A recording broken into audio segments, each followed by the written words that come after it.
Well, hello and welcome to my situtory. This is the first day this year that it has been warm enough and light enough to have my afternoon cup of tea. It's about 4 o'clock at the moment, and here I am sitting outside. It has been very stormy today. You might be able to hear the wind. I hope you can hear me over it. So I'm having my cup of tea. I am admiring my potted snowdrops, and I'd like to talk to you about getting out into the natural world, why that's really important, and why also sometimes it's a bit of a challenge, what you can do about that. So if you haven't been here before, my name is Jane, and I am a textile artist based in the middle of Scotland, very near to Loch Lomond, as you'll see. And I run an online membership club called the Studio Club, which is for people who want to transform their lives by connecting more to nature and getting in tune more with their own creativity. Now, last year in the Studio Club, we had a Zoom call all about this subject, all about getting out into nature. Okay, the wind's picking up now.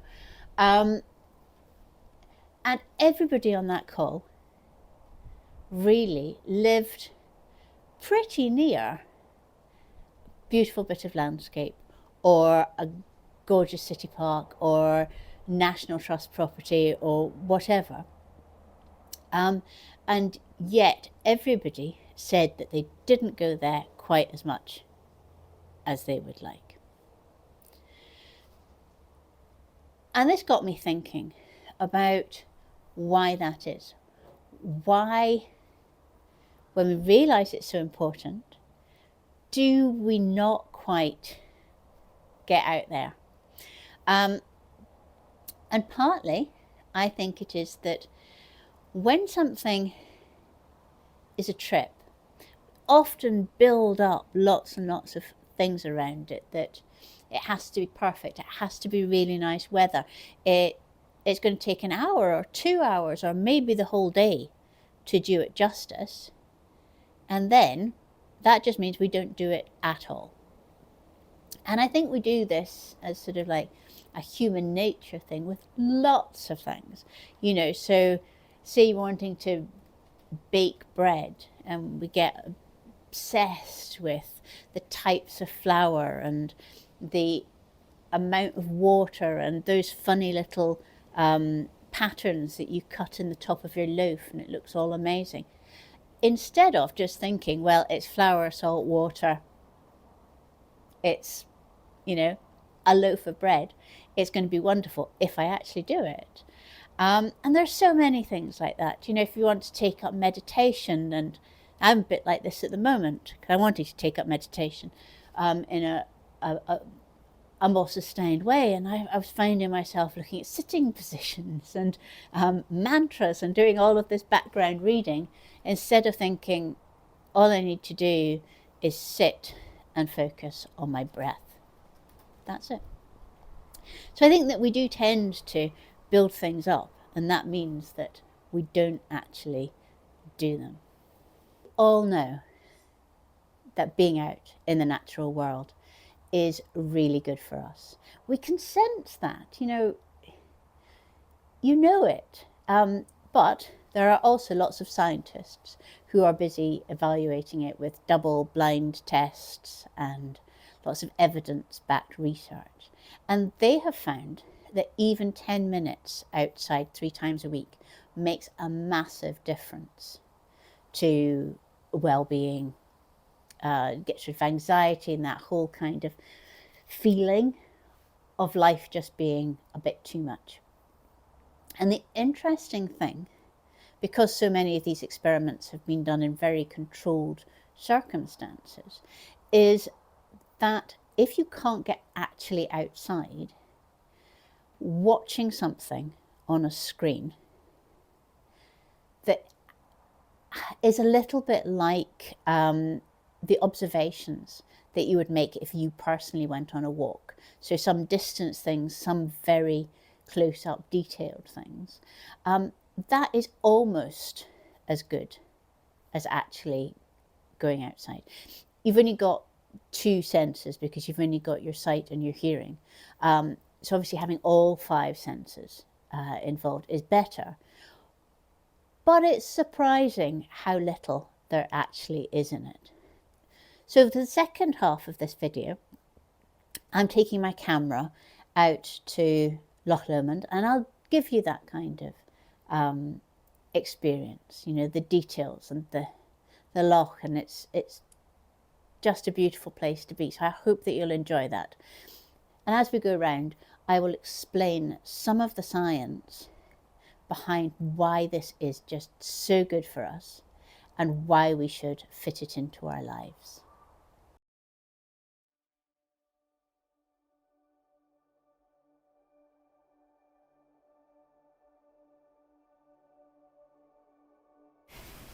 Here I am by the banks of Loch Lomond in Scotland. It is such a special place. It's just this wonderful, deep, deep water surrounded by hills. It's one of the places that makes me feel protected and calm. It changes hour by hour, often minute by minute, as the clouds scuttle across the sky. I love it here. It is a massive part of my life, and yet weeks can go by without me visiting. For me, I think it is this idea of it being a proper walk, of having the dogs with me, of getting a decent amount of exercise, of putting in the steps. But in reality, I would be much more likely to visit regularly if it was squashed in between other activities, a snatched 15 minutes, even just a wander by the car park shore. Most of this video is filmed 5 minutes from the car park at Millarochy Bay on the east side of Loch Lomond.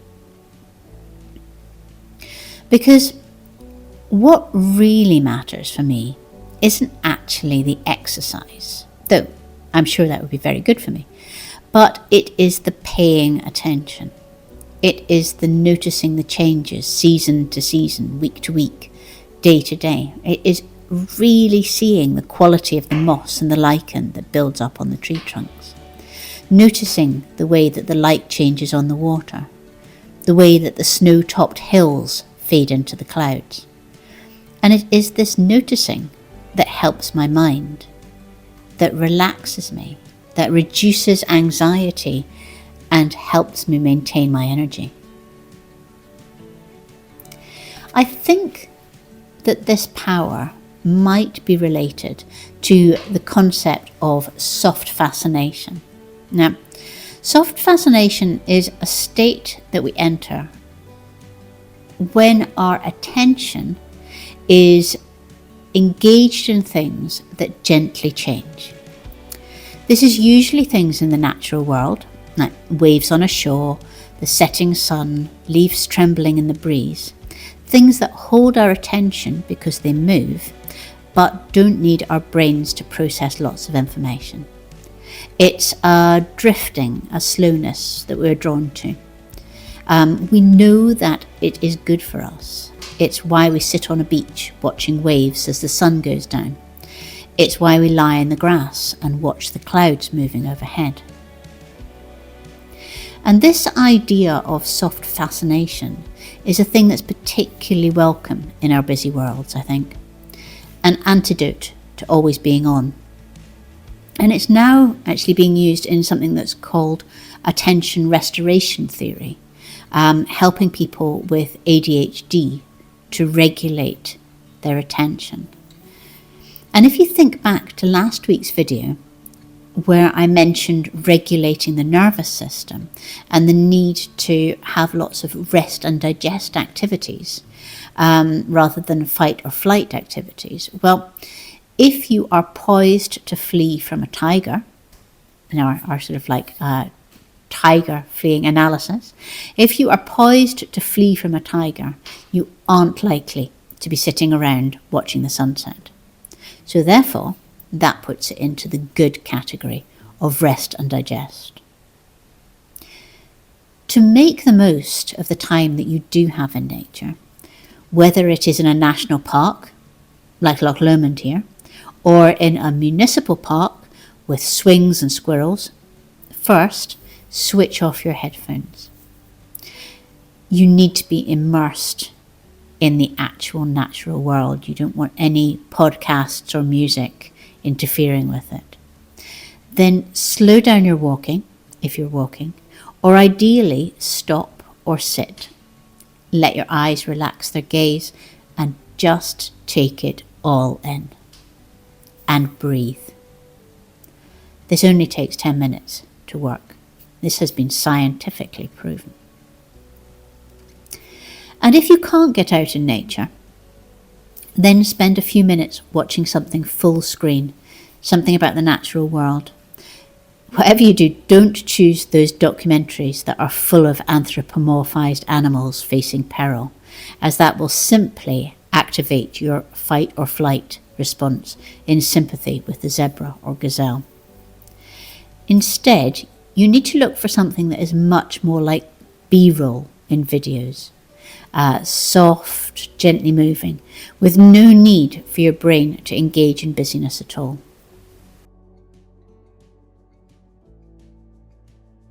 And if you're looking for something that's a bit more indoors, then there are two things.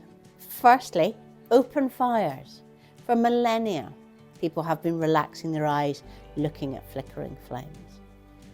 The other thing is fish tanks. All of those brightly coloured fish randomly moving around are just perfect for cultivating soft fascination, relaxing the brainwaves. And you can get both of those on YouTube or whatever. You could just put them onto your big screen TV and have a look at them. Anyway, enough. I really hope that you enjoyed the trip to Loch Lomond. Thank you so much for watching this, and I shall be back next week. So until then, have a fantastic time. Bye bye.